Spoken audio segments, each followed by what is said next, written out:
নমস্কার, প্রণমামি জগৎজননীতে আপনাদের স্বাগত। ঠাকুর ভাবতেন কেবল ভগবান সত্য আর সব কিছু মিথ্যা, কিন্তু শ্রী শ্রীমাকে দেখা যেত ঘোর সংসারী রূপে। তার জন্য যে শ্রী শ্রী সারদা দেবীকেও অনেক কথা ও বিদ্রূপ শ্রবণ করতে হয়েছে। কিন্তু শ্রী শ্রী রামকৃষ্ণদেব দেহ ছেড়ে চলে যাবার পর শ্রী শ্রীমা সারদা দেবীরও সংসারের থেকে মন একেবারে উঠে গেল এবং তখন তিনি নরদেহ ত্যাগ করে চলে যেতে চাইলেন। কিন্তু এরকম সময় ঠাকুরের নির্দেশে এবং যোগমায়ার আবির্ভাবে শ্রীমা আবার ঘোর সংসারী হয়ে গেলেন। আসুন শুনে নিই কে এই যোগমায়া। আজ শোনাব সেই ঘটনাই। ঠাকুর, মা, স্বামীজির চরণে প্রণাম জানিয়ে শুরু করছি আজকের আলোচনা। শ্রী রামকৃষ্ণদেবের দেহত্যাগের পর শ্রী সারদা দেবীর পক্ষে তার অপার্থিব মনকে কিছুতেই সাধারণ ভূমিতে রাখা সম্ভব হচ্ছিল না। তার মন স্বরূপে লীন হবার জন্য ছুটে চলেছিল অসীমের দিকে। এদিকে ঠাকুরও পুনঃ বাধা দিচ্ছেন। যুগকার্যের পরিপূর্তির জন্য সারদা দেবীকে নরদেহে রাখার চেষ্টা করছেন। সারদা দেবীর মর্তধামে থাকার জন্য কোনো মায়িক অবলম্বনের বিশেষ প্রয়োজন হয়েছিল। শ্রী রামকৃষ্ণ তার যথাযথ ব্যবস্থা করলেন। তার আভাস পাওয়া যায় শ্রীমার কথা থেকে। ঠাকুরের শরীর যাবার পর যখন সংসারে আর কিছুই ভালো লাগছে না, মন হুহু করছে, আর প্রার্থনা করি আমার আর এ সংসারে থেকে কি হবে। সেই সময় হঠাৎ দেখলাম লাল কাপড় পরা 10-12 বছরের একটি মেয়ে সামনে ঘুরে বেড়াচ্ছে। ঠাকুর তাকে দেখিয়ে বললেন, একে আশ্রয় করে থাকো। তোমার কাছে কত সব ছেলে এখন আসবে। পরক্ষণেই তিনি অন্তর্হিত হলেন। মেয়েটিকেও আর দেখতে পাইনি। তারপর একদিন ঠিক ওই জায়গাটিতে অর্থাৎ জয়রামবাটিতে বসে আছি। ছোট বউ অর্থাৎ রাধুর মা তখন বদ্ধ পাগল।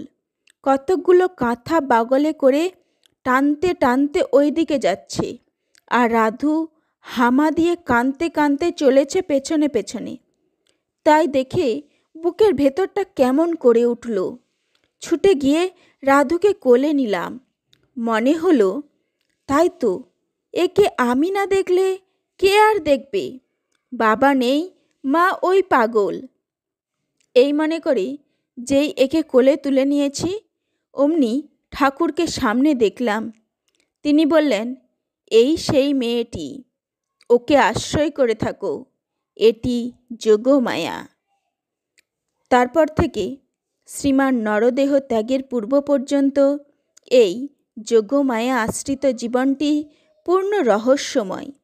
এই যোগমায়া অবলম্বনে তার অসংসারী মন যেন সংসারী হয়েছিল এবং ওই কালে লীলাময়ের ঘোর মায়াবদ্ধ সংসারী রূপে অভিনয় বাস্তবিকই অতি বিস্ময়কর। ওই অভিনয়টি এমন নিখুঁত ও সর্বাঙ্গ সুন্দর হয়েছিল যে তার শ্রীমার ত্যাগী সন্তানগণ, যারা তাকে জগদম্বার জীবন্ত রূপজ্ঞানে পূজা করতেন, তাদের মনে ধাঁধা লাগিয়ে দিত। মায়াবদ্ধ জীবের ন্যায় শ্রীমার আচরণ দেখে জনৈক সন্ন্যাসীর মনে সন্দেহের উদয় হয়েছে। তিনি 2-1 বার শ্রীমাকে বলেওছেন, আপনি এত রাধু রাধু করেন কেন? রাধুর ওপর আপনার ভারী আসক্তি। শ্রীমা বললেন, কি করব বাবা, আমরা মেয়ে মানুষ, আমাদের এই রকমই। উক্ত সন্ন্যাসী আর একদিনও ওই প্রশ্নই করেছেন। সেদিন কিন্তু শ্রীমার সুর হঠাৎ পাল্টে গেল। তিনি একটু উত্তেজিত হয়েই বললেন, তুমি এসব কি বুঝবে? তুমি আমার মতো একটি খুঁজে বের করো দেখি। শুনে সন্ন্যাসী সন্তানের চমক ভাঙল। প্রকৃতির লীলামঞ্চে চকিতে পট পরিবর্তনের ন্যায় শ্রী সারদা দেবীর জীবনে পাশাপাশি আলো ও অন্ধকারের এই সমাবেশটি বড়ই মনোরম। নিত্য ও লীলার কত সহজ আনাগোনা। তিনি একটি পা সর্বক্ষণ নৃত্যে রেখে যেন আরেকটি পায়ে দেখাচ্ছেন লীলা অভিনয়। শ্রীমায়ের রাধু এখন বড় হয়েছে, তাকে বিয়ে দিয়েছেন, তার একটি সন্তানও হয়েছে। যোগমায়া নানা মায়া বিস্তার করে শ্রী সারদা দেবীর মনকে আচ্ছন্ন করে রেখেছে। বদ্ধ পাগলির মেয়ে রাধুও হয়েছে আধপাগলি। এতেই শ্রীমার মনে আরও অশান্তি ও দুশ্চিন্তা। যেন আরও জড়িয়ে পড়েছেন মায়াপাশে। রাধুর আফিম না হলে চলে না। সে বসে বসে থাকবে, খাবে, দাবে, সব করবে, অথচ কোনো কিছুর এতটুকু ত্রুটি হলে তার কত মান অভিমান। আবার শ্রীমার ওপর অজস্র গালমন্দ বর্ষণ। রাধু নিজের মাকে ন্যাড়া মা বলে, আর শ্রীমাকে ডাকে মা বলে। মা ডাক শুনলেই তার প্রাণে আলোড়নের সৃষ্টি হয়। একদিন রাধু আফিমের জন্য পীড়াপিড়ি আরম্ভ করেছে। শ্রীমা বিরক্ত হয়ে বলে, রাধি, আর কেন, উঠে দাঁড়া না, তোকে নিয়ে আর পারিনি। তোর জন্য আমার ধর্ম কর্ম সব গেল। এবার মৃদু রোষবাক্যে রাধু রেগে গিয়ে সামনে চুপড়ি থেকে একটা বড় বেগুন তুলে নিয়ে শ্রীমার পিঠে সজোরে ছুঁড়ে মেরেছে। গুম করে শব্দ হলো। যন্ত্রণায় শ্রীমা পিঠ বেঁকিয়ে উঠলেন। দেখতে দেখতে পিঠটা ফুলে উঠল।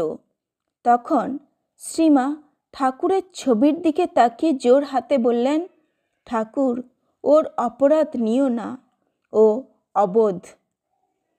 সঙ্গে সঙ্গে নিজের পায়ের ধুলো নিয়ে রাধুর মাথায় দিয়ে বললেন, রাধি, এ শরীরটাকে ঠাকুর কোনোদিন একটি শাসন বাক্য বলেননি, আর তুই এত কষ্ট দিচ্ছিস। তুই কি বুঝবি আমার স্থান কথায়? তোদের নিয়ে পড়ে আছি বলে তোরা কি মনে করিস বল দেখি? রাধু তখন কাঁদতে লাগলো। শ্রীমার মনও তখন গলে গেল। বেশ চলছিল অভিনয়। আবার কখনো শ্রীমা নিজের স্বরূপ সম্বন্ধে আভাস দিচ্ছেন। কেন রাধুকে অবলম্বন করে তার মনকে মায়াচ্ছন্ন করে রেখেছেন, দিচ্ছেন তারও ইঙ্গিত। একদিন এ কথা সে কথার পরে শ্রীমা বললেন, দেখো, সবে বলে কি না আমি রাধু রাধু করেই অস্থির, তার উপর আমার বড় আসক্তি। এই আসক্তিটুকু যদি না থাকতো তাহলে ঠাকুরের শরীর যাবার পর এ দেহটা থাকতো না। তার কাজেই জন্যই না রাধু রাধু করে এই শরীরটা রেখেছেন। যখন ওর উপর থেকে মন চলে যাবে তখন আর এ দেহ থাকবে না। শ্রী রামকৃষ্ণ জীবনটি যেন তীব্র চোখ ঝলসানো আলো। তাই তিনি এমন একটি জীবন সঙ্গে করে এনেছিলেন যাতে সকল স্তরের মানুষই দেখতে পায় পূর্ণতা, আর তাকে পায় হাতের নাগালের মধ্যে। শ্রী ঠাকুর বিষয় আসক্তদের হাওয়া পর্যন্ত সইতে পারতেন না, ছায়াও মারাতে পারতেন না। দেবায়তনের মধ্যে দেবদেবী নিয়ে তিনি বাস করেছেন সারাটি জীবন। শ্রী সারদা দেবী একদিকে যেমন শ্রী রামকৃষ্ণ রূপ দেবতাকে নিয়ে থাকতেন, নির্বিকল্প সমাধিতে মগ্ন হয়ে যেতেন, ভাবে হাসতেন, কাঁদতেন। আবার তেমনি আত্মীয় স্বজন, পাগল পাগলি, পাড়া প্রতিবেশী সকলের সেবা যত্ন করতেন সানন্দে। নানা রকম লোকের আবেষ্টনীর মধ্যে থাকতেন নির্বিকারে। আবার মা গঙ্গার মতো সব কিছুকে করেছেন পবিত্র, করেছেন সকলকে ধন্য। কল্যাণ রূপিণী স্পর্শে সকলেরই হচ্ছে পরম কল্যাণ।